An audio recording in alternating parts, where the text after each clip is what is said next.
Jordan Brand isn't letting up in 2025, and sneakerheads may want to plan their holiday cups early. One of the most talked about drops this season is the return of the Air Jordan 11 Gamma Blue, a fan favorite and polarizing design. The Gamma Blue sticks to its original color blocking, featuring its signature blue outsole and Jumpman logo, with bold yellow hits on the tongue and heel. This year's release will debut the updated remastered shape, marking the first time the sleeker construction is applied to the dark, stealthy colorway.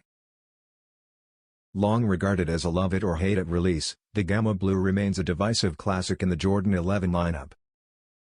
Set to be the highlight of Jordan Brand's 2025 holiday slate, the Air Jordan 11 Gamma Blue is scheduled to drop on December 13 for $230 in adult sizes, with G's and toddler versions also arriving.